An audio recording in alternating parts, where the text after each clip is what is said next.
우리 좌우로 돌아보시면서 반갑습니다. 잘 오셨습니다. 인사 나누겠습니다. 반갑습니다. 잘 오셨습니다. 지난주에 엘리야가 먼저 동쪽으로 보내졌죠. 그리고 오늘은 드디어 북쪽으로 보내지게 됩니다. 하나님은 왜 엘리야를 북쪽으로 보내셨을까? 이 이유를 찾아가 보고자 합니다. 우리가 운동 경기를 하는 사람들, 큰 시험을 앞둔 학생들 준비를 열심히 합니다. 그 전에 땀은 또 노력은 배신하지 않죠.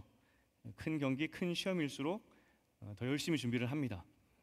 지금 이스라엘 역사상 가장 큰 영적 전쟁이 18장에서 일어나게 됩니다. 그리고 그 가장 큰 영적 전쟁의 선수가 누구냐면 엘리야죠. 바알과 아세라 선지자들과 이 갈멜산에서 사투를 벌이게 되는데 그 사람이 엘리야죠. 지난주에 봤지만 이 바알과 아세라 신 이 섬기는 선지자들은 해외에서 수입한 선지자들이었을 겁니다.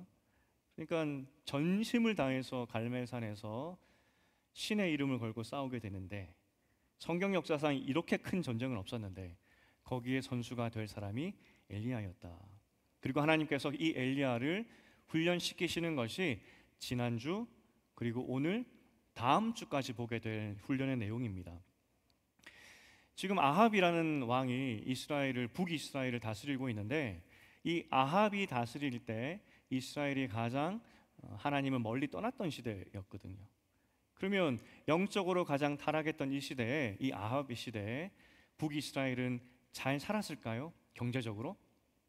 참 아이러니하게도 하나님을 떠났음에도 불구하고 북이스라엘 역사상 가장 부강했던 때가 이 아합의 시대입니다.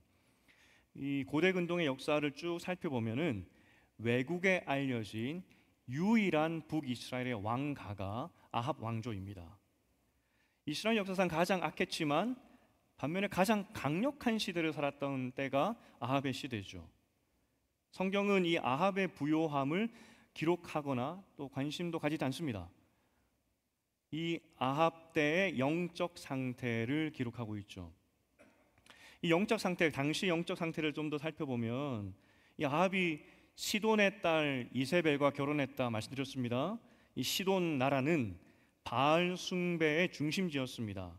그리고 이 장인 어른의 힘을 힘입어 이 아합은 큰 나라를 만들게 되었고, 그래서 장인 어른의 나라의 신을 수입해다가 이스라엘이 지금 이식하고 있었던 것이 아합의 왕의 모습이었습니다. 거기에는 하나님 자리가 없었죠. 없어도 너무 없어 보입니다. 이 영적 상태를 잘 드러내는 것이 하나님께서 이 엘리야를 이 이스라엘 경계를 넘어서 더 저 북쪽으로 보내서 이방 땅, 하필 보낸 곳이 장인 어른이 다스리는 그 시돈의 사르밧까지 보냈다는 것입니다. 시돈은 아합의 아내 이세벨 왕비의 나라였고 아합을 도와준 그런 나라입니다. 장인 어른의 나라죠. 그런데 그 나라로 오늘 본문에 보니까 하나님께서 북쪽에 있었던 그 나라로 엘리야를 보내십니다. 이스라엘 땅이 아니겠죠? 또 사르밧 과부도 당연히 이스라엘 사람이 아닙니다. 바알을 믿고 섬기는 시돈 나라의 한 과부에게 엘리야를 보냈다는 겁니다. 이 글을 읽고 있었던 이스라엘 사람이라면 굉장히 기분 나쁜 일일 겁니다. 아니, 이스라엘 역사상 가장 존경받았던 엘리야가 어디 먹을 것이 없어서 이방 나라까지 가서 이방 여인이 만들어주는 그 빵이나 얻어먹고 있냐고, 그런 부끄러움들, 그런 기분 나쁜 이야기, 이 이야기가 바로 그 이야기라는 거죠. 그런데 엘리야가 거기 갈 수밖에 없었던 이유를 예수님께서 설명해 주십니다. 누가복음 4장 24절부터 26절까지 말씀인데 우리 함께 읽어보겠습니다. 시작. 또 이르시되 내가 진실로 너에게 이르노니 선지자가 고향에서는 환영을 받는 자가 없느니라. 내가 참으로 너에게 이르노니 엘리야 시대에 하늘이 3년 6개월간 닫히어 온 땅에 큰 흉년이 들었을 때 이스라엘에 많은 과부가 있으되 엘리야가 그 중 한 사람에게도 보내심을 받지 않고 오직 시돈 땅에 있는 사렙다의 한 과부에게 뿐이었으며 라고 말하고 있습니다. 예수님께서 속담을 인용하신 겁니다. 속담에 따르면 너희도 다 알고 있듯이 엘리야가 고향에서 배척받아서 그래서 이방 땅까지 보내진 거 아니냐라고 말하고 있죠. 속담이라는 것은 모든 사람들이 인정하는 이야기입니다. 다 알고 있는 이야기입니다. 그러니까 이스라엘 사람들, 예수님의 시대의 이스라엘 사람들이 조상들의 역사를 쭉 봤을 때 하나님께서 수많은 선지자를 보내셨는데 단 한 사람도 고향에서 환영받은 사람이 없었다. 그걸 다 인정했다는 겁니다. 아, 정말 그랬다고. 그러니까 그게 속담으로 남아있는 거 아니겠습니까? 지금 이스라엘 사람들이 인정하듯이 그 당시 엘리야도 북이스라엘 가운데 그 누구도 엘리야를 맞아주지 않았기 때문에, 그래서 북이스라엘의 그 경계를 넘어서 시돈 땅에 있는 과부에게 갈 수밖에 없었다는 겁니다. 하나같이 선지자들이 고향에서 핍박받았다는 것이고 엘리야도 그래 했다는 겁니다. 그 유튜브에 보면은 설교 댓글이 가끔 달립니다. 감사하게도 아멘 이렇게 말씀하시기도 하고 또 감동을 또 마음을 나눠주시기도 합니다. 지난주였던 것 같은데 아내가 웃으면서 핸드폰을 보여주더라고요. 그 댓글을 보여줬습니다. 댓글을 보니까 딱 봐도 제 친구 이름이 쓰여 있더라고요. 제 친구가 아멘 이렇게 했더라고요. 그 친구는 제 고향교회 친구이고 어렸을 때부터 지냈던, 지금 저를 위해서 매일매일 정말 열심히 기도해주는 신실한 그런 친구입니다. 그래서 아멘. 근데 그걸 보니까 참 묘하더라고요. 올 초였던 것 같은데 또 다른 고향 친구가 있습니다. 그 친구가 전화가 왔어요. 야, 상순아, 너 오랜만에 너 인터넷에 올라온 설교 영상을 봤다 하면서, 근데 대뜸 하는 말이 왜 이렇게 늙었냐, 흰머리는 왜 이렇게 많고 머리는 왜 이렇게 많이 빠졌냐고. 친한 친구니까 막 그렇게 이야기하는 거죠. 제 속으로는 니도 아저씨잖아 하고 싶었지만 목사도 고향에서는 환영을 받지 못합니다. 예수께서 정확히 말씀해 주셨죠. 엘리야를 받아줄 사람이 없었기 때문에, 그래서 시돈 땅의 이방 여인에게 보낼 수밖에 없었다는 겁니다. 북이스라엘 전체가 작정하고 하나님을 떠났다는 의미가 되겠죠. 우리가 지난주에 보았지만 아합이 500년 동안 그 누구도 여리고성 재건축을 엄두도 내지 않았던 그런 때였습니다. 하나님께서 무너진 여리고성을 재건축하는 자에게 저주를 내리셨기 때문에 그 누구도 여리고성을 재건축하지 않았죠. 하지만 아합은 작정하고 재건축을 합니다. 감독관이었던 히엘의 아들이 정말 하나님의 저주처럼 한 명 한 명 아들이 죽어나가기 시작합니다. 아합이 가만히 있었을까요? 아마 바알 선지자들 데려다가 굿하고 뭐 종교의식하고 주술행위 했을 겁니다. 그래도 한 명 한 명씩 계속 죽어나가는 겁니다. 이 소식을 북이스라엘 사람들이 들었겠죠. 아합 왕이 여리고성을 재건축하고 있는데 하나님 말씀대로 한 명씩 한 명씩 죽어나가고 있다고. 그러면 그 소식을 들었던 북이스라엘 사람들은 아합 왕의 편을 들어야 될까요? 아니면 하나님의 말씀의 편을 들어야 될까요? 이스라엘 백성들은 아합 왕의 편을 들었던 것 같습니다. 사실 아합 왕이야말로 북이스라엘의 강성함을 준 나라 아니겠습니까? 야, 왕이 이렇게 잘 뽑혔더니, 아합 왕이 들어서고 났더니 우리 북이스라엘이 이렇게 강해졌다라고 얼마나 기뻤겠습니까? 사실 북이스라엘은 남유다와 끊임없이 경쟁 관계였습니다. 왠지 저 남유다 보면은 저기에 하나님 성전이 있고 또 다윗의 혈통이 있기 때문에 배가 아팠는데, 항상 뭔가 좀 밀리는 것 같아서 기분 나빴는데, 아합 왕이 되고 나서 나라가 이렇게 강해지는 거 보니까 야, 아합 왕이 최고구나. 그가 지금 그 신을 선택했는데, 야, 그 신이야말로 우리 신이 될 수 있지. 아합의 든든한 뒷배가 되는 그 장인 어른의 나라, 야, 그 나라가 믿는 바알 신 우리도 믿어보자, 그런 마음 아니었겠습니까? 그러니 북이스라엘 전체가 하나님을 작정하고 떠났고, 그래서 엘리야는 저 더 북쪽 이방 땅까지 보냄을 받았다는 것입니다. 18장에서 갈멜산의 큰 영적 전쟁을 준비시키기 위해서 하나님께서 엘리야를 훈련시키는 과정이라고 말씀드렸죠. 지난주에는 까마귀를 통해서 먹는 법을 배웠습니다. 광야에서 하나님이 먹이시는 것을 배웠죠. 그러니까 어디든 하나님이 보내시는 곳에 가야 되는 것을 배웠습니다. 엘리야는 첫 번째 배움을 잘 몸에 익혔던 것 같습니다. 그렇기 때문에 엘리야에게 너 저 이방 땅 가야 돼. 이방 땅에 가면 이방 여인이 너를 먹여줄 거야 라고 했을 때 순종하며 갔죠. 첫 번째 훈련을 잘 받았던 것 같습니다. 하나님 말씀대로 이방 땅에 갔더니 한 여인을 만나게 됩니다. 성문 앞에서, 공개적인 장소에서 만나게 되죠. 그 성문 앞에서 이 여인에게 물을 구하고 떡을 구합니다. 그때 이 여인이 엘리야에게 자신의 형편을 말해줍니다.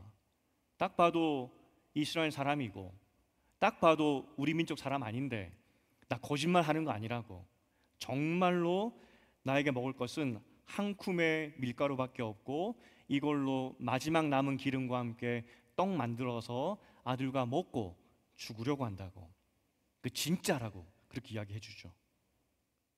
여러분, 기근이 얼마나 극심했던지를 보여주고 있죠. 얼마나 극심했던지 이거 먹고 죽으려고 했다 이야기합니다. 우리는 이 이야기가 잘 피부에 와닿지 않지만 잘 생각해 보십시오. 요즘에도 이 지구 곳곳의 이야기들이 TV에서 많이 들려지게 됩니다. 지금도 많은 사람들이 먹지 못해서 죽는 사람들이 있는 것을 보게 되죠. 또 불과 몇십 년 전에는 저 북한에도 수십 수백만 명이 굶어 죽었다 이야기하지 않습니까? 이게 그냥 먼 나라 이야기가 아니라 정말로 굶어 죽는 일들이 있었고 이 시대가 바로 그랬다는 겁니다. 그런 그녀에게 하나님께서 하신 말씀을 전해줍니다. 비가 오기 전까지 그 가루통이 마르지 않고 기름통이 마르지 않을 것이다 라고 이야기해 주죠. 여러분이라면, 이 여인이라면 이 이스라엘에서 올라온 거짓골을 하고 있는 한 이방 남자의 요청을 들어줄 수 있겠습니까? 이거 먹고 죽으려고 했습니다. 근데 다짜고짜 그거 내놓으라고, 날 위해 음식을 만들어 달라고, 그러면 하나님이 마르지 않는 통과 기름병을 줄 것이다 라고 말을 하는데, 여러분이라면 그 말을 들을 수 있겠습니까? 믿을 수 있겠습니까? 참 이해하기 힘든 이야기죠. 그런데 이 여인은 이 엘리야의 요청을 들어줍니다. 믿음일까? 도대체 이 여인은 어떤 마음일까 싶죠. 믿자의 본전으로 그래 한번 해보지 뭐, 그런 마음이었을까요? 근데 그 다음이 문제입니다. 우리가 읽지 않았던 17절부터인데 이 본문을 좀 더 보려고 합니다. 17절에 이 여인의 아들이 갑자기 병이 나고 위중한 상태에 이르다가 죽게 됩니다. 18절에 보니까 이 여인이 엘리야에게 항의를 합니다. 뭐라고 항의하냐면 우리 18절을 우리 함께 읽어보겠습니다. 17장 18절 시작. 여인이 엘리야에게 이르되 하나님의 사람이여, 당신이 나와 더불어 무슨 상관이 있기로 내 죄를 생각나게 하고 또 내 아들을 죽게 하려고 내게 오셨나이까? 무슨 말이냐면, 당신 거룩한 하나님의 사람 같은데 당신이 우리 집으로 옴을 통하여서 내 죄가 하나님께 드러나게 되었고, 왠지 거룩한 사람이 오면 내가 좀 부끄러지지 않습니까? 내 죄가 드러나게 되었고, 그 죄가 드러나게 되어서 그 결과로, 그 죄의 결과로 하나님이 내 아들을 죽이셨습니다. 그걸 이야기하고 있는 겁니다. 전형적인 인과응보죠. 착하면 복받고 죄가 드러나면 죽는다는 겁니다. 엘리야, 당신이 우리 집에 오지 않았다면 내 죄가 드러나지 않았을 것이고 내 아들도 죽지 않았을 것인데 당신 때문에 내 아들이 죽었습니다. 이렇게 이야기하죠. 이때 엘리야의 행동이 굉장히 특이합니다. 우리 17장 20절, 21절을 함께 읽어보겠습니다. 시작. 여호와께서 부르짖어 이르되 내 하나님 여호와여, 주께서 또 내가 우거하는 집 과부에게 재앙을 내리사 그 아들이 죽게 하셨나이까 하고 그 아이 위에 몸을 3번 펴서 엎드리고 여호와께 부르짖어 이르되 내 하나님 여호와여, 원하건대 이 아이의 혼으로 그의 몸에 돌아오게 하옵소서 하니, 정말 기이한 일이 일어나게 됩니다. 그런데 이때 쓰였던 단어가 특이한데 21절, 22절에 2번 쓰였던 여호와께 부르짖었다는 표현입니다. 원어로 보면은 소리내어 울었다는 겁니다. 소리내어서. 지금 엘리야가 이 아이를 놓고 소리내어 울면서 기도했다는 것이거든요. 이 표현이 어디서 자주 나왔냐면 사사기입니다. 사사기에서 반복적으로 나왔던 단어인데, 백성이 죄를 지어서 하나님의 징계로 적들에게 핍박을 받습니다. 핍박 정도가 말도 못할 핍박이죠. 아무것도 못할 정도로 다 뺏기는 그런 핍박입니다. 극심한 핍박 가운데 백성들이 그때 하나님께 부르짖습니다. 울면서, 엉엉 울면서 하나님 도와주시옵소서. 그 단어가 지금 여기 쓰였다는 겁니다. 19절에 보니까 아이가 엄마 품에 안겼다고 표현을 하고 있는데 아마 어린 아이였던 것 같습니다. 그리고 그 아이를 달라고 하여서 자기가 누웠던 침상에 엘리야가 눕히게 됩니다. 20절의 그 본문을, 원문을 살려서 해석을 하면 엘리야가 하나님께 울면서 부르짖으며 기도하기를, 하나님, 온 땅에 기근의 재앙을 주셨는데 어떻게 이 불쌍한 과부에게 재앙을 또 내리셔서 아들까지 죽게 하셨습니까? 엘리야의 기도의 내용은 항의입니다. 항의. 하나님, 이 여인이 불쌍하지도 않습니까?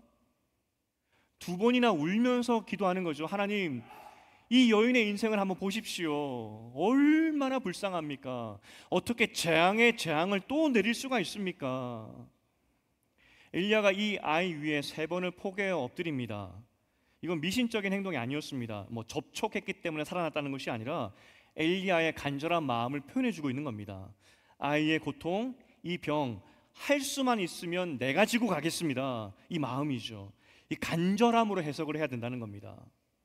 이때 22절에 사사기의 패턴이 또 등장을 합니다.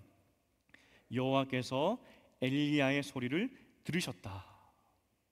사사기에서 이스라엘 백성들이 엉엉 울면서 하나님 도와주세요 라고 했을 때 그때 하나님께서 이스라엘 백성의 소리를 들으셨다 하듯이 하나님께서 엘리야의 울부짖는 소리를 들으시고 응답하셨다는 겁니다. 그리고 아이의 생명을 살려주시죠. 맨 마지막에 어떻게 이 이야기가 끝나냐면 17장 24절입니다. 이 여인의 고백이 나오는데 함께 읽어보겠습니다. 시작. 여인이 엘리야에게 이르되 내가 이제야 당신은 하나님의 사람이시오 당신의 입에 있는 여호와의 말씀이 진실한 줄을 아노라 하니라. 이 이방의 여인이 믿음을 고백하죠. 하나님이십니다. 참 하나님이십니다. 해피 엔딩으로 끝납니다. 근데 여러분, 오늘 본문이 엘리야를 훈련시키는 장면이라고 말씀드렸습니다. 큰 전쟁 앞에서 훈련시키는 장면. 엘리야도 우리와 성정이 같은 사람입니다. 850명의 그 이방 선지자와 싸워야 되는데 이 보통 심장이 아니면 그 앞에 설 수 없겠죠. 하나님께서 이 엘리야를 훈련시키시는 것인데 오늘 두 번째 하나님께서 엘리야를 훈련시킨 내용이 뭘까 하는 겁니다. 먼저 학자들은 사르밧 과부에게, 이방 과부죠, 이방 과부의 입을 통하여서 하나님을 인정하게 하신 것인데 하나님의 나라 확장으로 먼저 해석을 하기도 합니다. 그렇죠. 엘리야의 시선이 넓혀지는 겁니다. 하나님이 이스라엘 땅에만 계신 줄 알았는데 이방 땅에도 계시는구나. 이걸 알려주시는 어떤 확장의 개념으로도 볼 수 있겠죠.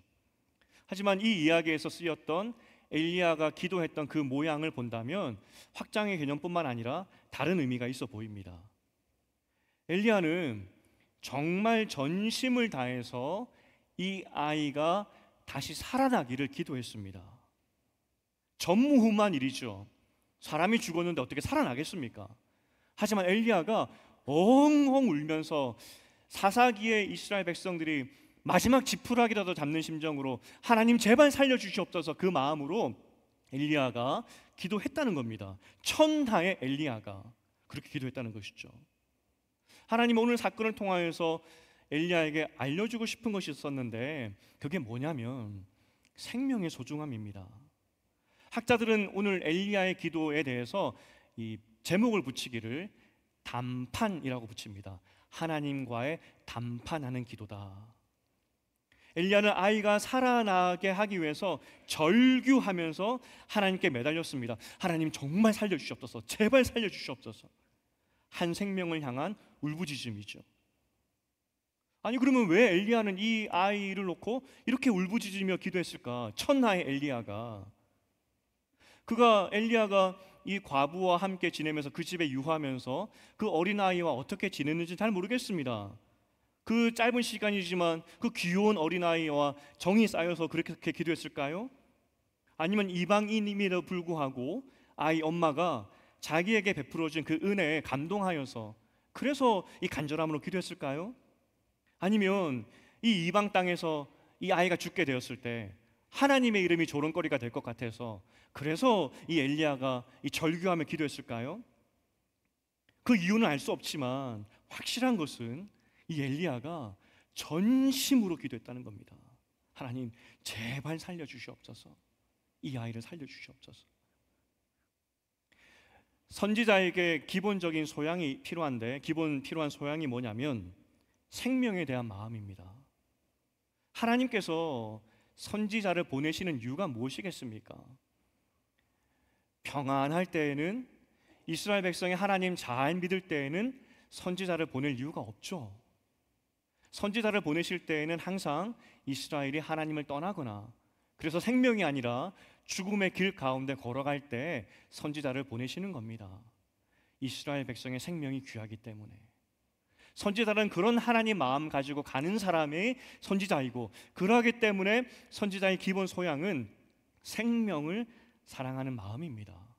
때로는 하나님께서는 적에게도 이 선지자를 보낼 때도 있고 이방인에게도 선지자를 보내실 때가 있습니다. 왜냐하면 그 적도 이방인도 하나님에게는 귀한 생명이기 때문이죠. 18장에 가보면 전무후무한 승리를 엘리야가 거두게 됩니다. 큰 영적 전쟁이었는데 훈련 잘 받았던 엘리야는 승리하게 되죠. 850명의 그 바알과 아세라 선지자들, 그들이 피를 튀기면서 구판을 벌였는데 이 엘리야가 넉넉하게 이기게 됩니다.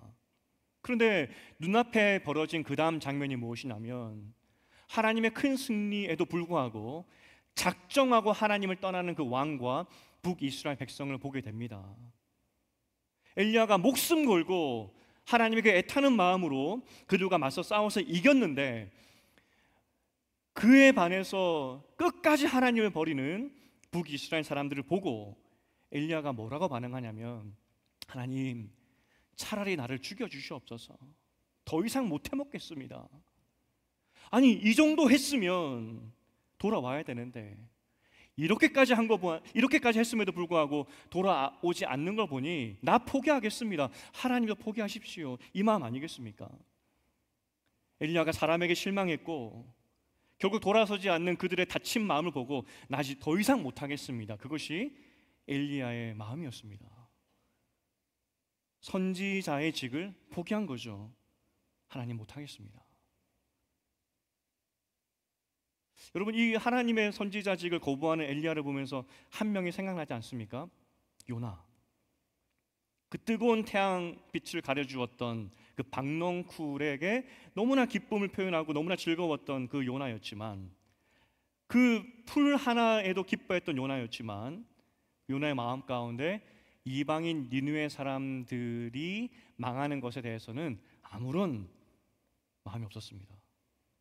하나님이 그들을 위해서 요나를 보냈음에도 불구하고 요나는 니느웨 사람들에 대한 마음이 전혀 없었죠. 죽기를 바랬습니다. 요나 4장 10절 11절 하나님의 반응을 보겠습니다. 요나 4장 10절 11절 시작. 여호와께서 이르시되 네가 수고도 아니하였고 재배도 아니하였고 하룻밤에 났다가 하룻밤에 말라버린 이 박농쿨을 아꼈거든. 하물며 이 큰 성읍 니느웨에는 좌우를 분별하지 못하는 자가 12만여 명이요 가축도 많이 있나니 내가 어찌 아끼지 아니하겠느냐 하시니라. 요나서가 이게 끝입니다. 요나가 이 말을 듣고 하나님 그렇습니다. 내가 이제 하나님 마음 알았습니다. 니느웨도 사랑하시는군요. 내가 가서 하나님 말씀 전하겠습니다. 이런 말도 없이 그냥 끝나버립니다. 요나가 하나님 마음 이해했을까? 성경은 말해주지 않습니다. 결론이 없죠. 오히려 우리에게 물어봅니다. 너희는 어떻게 하겠냐고. 오늘 우리의 질문은, 이 본문을 보면서 질문은 아합처럼 저렇게 악한 왕이 있었고 백성들도 다 하나님께 등을 돌린 상황입니다. 이후에 북이스라엘은 더 악한 길로 가게 되겠죠. 그걸 우리가 계속 앞으로 보게 될 것입니다. 하나님이 왜 엘리야와 엘리사 같은 선지자를 그때 보내셨겠습니까? 우리는 엘리야와 엘리사 같은 위대함, 그의 위대함을 초점 맞출 것이 아니라 하나님이 북이스라엘을 사랑하셔서 그래서 엘리야와 엘리사를 보내신 것이구나. 이 악한 백성들, 도무지 하나님 마음을 깨닫지 못하는 이 악한 백성들을 깨우치기 위해서 하나님이 엘리야와 엘리사를 보내신 것이구나. 그리고 그 마음을 깨달으라고 오늘 한 영혼 앞에서 울부짖도록 만들었습니다. 성경에 나오지 않지만 이후에 이제 엘리야가 다 포기하고 나 다 그만두겠습니다 라고 했을 때 그 산에서 하나님께서 그 미세한 소리로 이렇게 말씀하셨을 것 같습니다. 네가 과부의 아들을 위해서 살려달라고 그렇게 울부짖으며 애통하지 않았느냐? 나와 담판하듯이 이 생명을 살려달라고 그렇게 기도하지 않았느냐? 네가 그 아이를 사랑하고 그래서 다시 살아나기를 그렇게 울며 기도했듯이 나도 그 북이스라엘, 죽어가는 그 북이스라엘을 살리기 원하고 그것을 위해서 내가 너를 보냈다. 그리고 너를 보내도 그들이 깨우치지 않을 것인데 그래서 나는 엘리사도 준비했다. 이게 하나님의 세미한 음성이었을 것이라는 거죠. 오늘 하나님이 엘리야를 준비시켰습니다. 영적 전쟁 앞에서 그를 열심히 준비시키셨습니다. 무엇을 준비시키셨느냐? 한 영혼을 사랑하는 마음, 하나님의 마음을 그에게 깨닫게 하셨다는 것이죠. 적용하겠습니다. 한 영혼을 사랑하는 마음으로 여러분 전도하셔야 됩니다. 그렇게 설교하라는 건 아닙니다. 오늘 이 말씀을 좀 반대로 적용했으면 좋겠습니다. 우리가 아합이었고 북이스라엘이었습니다. 아합 왕이 그리고 북이스라엘 왕이 백성들이 나라가 부강할 때 하나님을 더 멀리 떠나듯이 그게 사실 우리의 모습 아니었겠습니까? 그런데 그렇게 떠났음에도 불구하고 하나님이 엘리야가 한 아이를 놓고 울부짖었듯이 우리를 향한 그 울부짖음으로 포기하시지 않는 그 사랑으로 함께 하셔서 우리가 여기 앉아 있는 것 아니겠습니까? 오늘 북이스라엘에 내려진 그 사랑이 우리에게 내려졌다. 그게 우리의 존재라는 겁니다. 지난주 오후에 가정 세미나가 있었습니다. 건강한 여성이 되는 법에 대해서 먼저 보았습니다. 오늘은 남성에 대해 보겠죠. 한 여성이 역할이 많습니다. 어떤 때는 누구의 딸이고 또 아내가 되기도 하고 엄마가 되기도 합니다. 또 형제자매 사이에서는 자매죠. 여자 형제가 되기도 합니다. 또 하나님 앞에서는 존재 자체로 여성입니다. 그래서 어떻게 하면은 다양한 위치가 있는데 그런 역할 속에서 건강한 하나님의 존재로서 여성으로 살 수 있을까? 그리고 그런 역할을 잘할 수 있도록 남성은 어떻게 도울 수 있을까? 아빠로서, 남편으로서, 아들로서, 또 남자 형제로서 어떻게 그 여성을 도와줄 수 있을까? 그게 우리의 지난주에 봤던 이야기였습니다. 가장 쉽고 가장 좋은 적용의 말씀 하나 들었죠? 여자 형제 혹은 엄마 또는 딸 놓고 어떤 말을 자주 해주라고 하셨나요? 참석하지 못하신 분도 계시기 때문에 강사님께서 이렇게 말씀하셨습니다. 예쁘다, 이 말을 많이 해주라고. 예쁘다. 사실 하나님의 존재로서 아름다운 거 아니겠습니까? 그래서 어머니를 보고 아내를 보고 딸을 보고 예쁘다, 이 말을 많이 해주라고 말씀하셨습니다. 여러분 실천하셨습니까? 여러분 배우는 이유는 실천하라고 하라는 겁니다. 그죠? 실천하셨습니까? 저는 실천했습니다. 가족이 이렇게 모였을 때 12살 날 중1 아들도 있고 아내도 있고 셋이 있을 때 제가 아내의 머리를 쓰다듬으면서 예쁘다 예쁘다 해줬습니다. 그랬더니 우리 아이가 아빠가 왜 저러나 하면서 실실 웃더라고요. 내가 이쁘다 이쁘다 해주는데 우리 아내가 그러는 겁니다. 당연하지 그러는 겁니다. 그렇죠. 당연히 이쁘죠. 당연히 이쁘죠. 북이스라엘이 아무리 하나님을 떠나도 그래서 엘리야의 눈에는 하나님 이제 그놈들 포기하시지요. 하지만 하나님께서 말씀하십니다. 그럼에도 불구하고 북이스라엘 이쁜 백성 내가 어떻게 포기할 수 있겠느냐. 그래서 내가 너를 보내는 것이고 그래서 엘리야를 보내는 것이다 라고 말씀하는 겁니다. 하나님의 사랑은 그래서 눈먼 사랑이라고 이야기를 합니다. 눈먼 사랑. 이 사랑을 로마서 8장에서 이렇게 표현합니다. 우리 제자반 하시는 분들은 다 외웠던 구절인데 로마서 5장 8절에 이 눈먼 사랑에 대해서 이렇게 표현하고 있습니다. 우리 함께 읽어보겠습니다. 시작. 우리가 아직 죄인 되었을 때 그리스도께서 우리를 위하여 죽으심으로 하나님께서 우리에 대한 자기의 사랑을 확증하셨느니라. 하나님 우리를 사랑하시는데 그 확증해 보여주시옵소서라고 했을 때 증거가 뭡니까? 라고 물어보면은 하나님께서 내 아들 준 것이 증거다라고 이야기를 합니다. 하나님께서 우리를 사랑하셔서 그래서 아들을 주었다. 그게 사랑의 확증이다, 증거다라고 이야기하는 거죠. 이게 왜 증거가 되느냐 싶습니다. 6.25 때 기록을 보면은 그 아들이 입대를 할 때 징집당한 거죠. 끌려가는 겁니다, 전쟁에. 그때 아버지들이 간혹 따라갔다고 합니다. 동반 입대죠. 자원입니다. 아버지들이 그렇게 따라갔던 이유는 아들 지켜주려고 따라간 거죠. 전쟁의 참상을 안다면, 전쟁의 비참함을 안다면 아버지가 그렇게 아들을 보호하기 위해서 전쟁에 참전하는 것 손가락질 못할 겁니다. 얼마나 위험한지, 얼마나 그 자리를 통하여서 아들이 죽을 수 있다는 그 위험을 알기 때문에 아버지들은 다 그렇게 할 것 같습니다. 어느 부모가 자기 아들을 나 대신해서 군대 가라는 자녀가 아버지가 어디 있겠습니까? 차라리 내가 가고 말지, 차라리 아들 남겨두고 내가 간다. 이것이 아버지들의 마음 아니겠습니까? 다 부모의 마음일 겁니다. 하나님께서 말씀하십니다. 내가 너희를 사랑하기 때문에 나에게 가장 소중한 것이 있었는데 내 아들을 너에게 주었다는 겁니다. 하나님 자신이 아니라 사람이 자기 스스로를 다 사랑하고 귀하게 여기지 않습니까? 하지만 부모라면 나 자신보다 자기 자식을 더 귀하게 여기는 것이 사람 아니겠습니까? 하나님께서 거기에 비추어서 말씀하고 있는 겁니다. 나 자신을 줄 수도 있었지만 나에게 가장 소중한 내 아들을 너희에게 줌으로 차라리 내가 죽었으면 좋겠다 하는 그 마음이었지만 하지만 너희를 사랑한다는 것을 내가 확증적으로 보여주기 위해서 나에게 가장 소중한 내 아들을 너에게 주었다는 겁니다.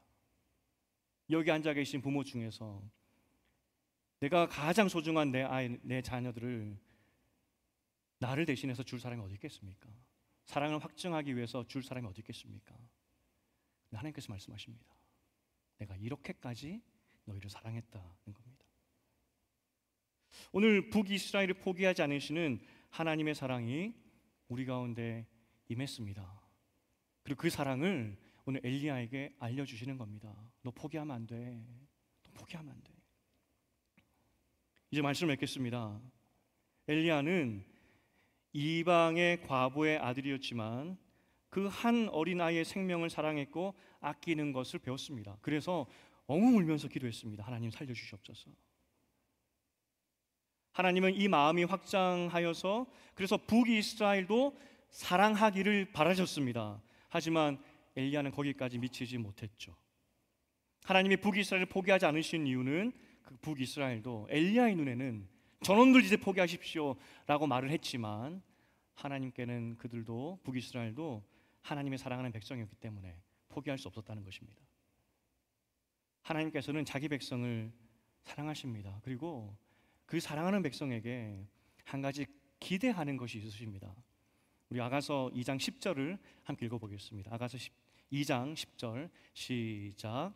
나의 사랑하는 자가 내게 말하여 이르기를 나의 사랑 내 어여쁜 자야 일어나서 함께 가자. 주님 말하십니다. 우리가 때로는 아합 왕 같고 북이스라엘처럼 하나님은 그렇게 거역하고 거역했던 사람들이지만 나의 사랑 어여쁜 자야, 나의 사랑 어여쁜 자야, 나와 함께 가자고. 이게 하나님의 초대이고 이게 하나님이 우리를 향하신 사랑입니다. 여러분 간절히 바라고 또 축복드리는 것은 다른 것이 아니라 아합과 북이스라엘이 잡았던 저 이방 땅의 도움, 저 경제적인 그 무엇 그것이 아니라 우리를 사랑하시는 그 하나님의 손만 꼭 붙잡고 이 인생길 걸어가는 여러분 되시기를 주님의 이름으로 축복드립니다.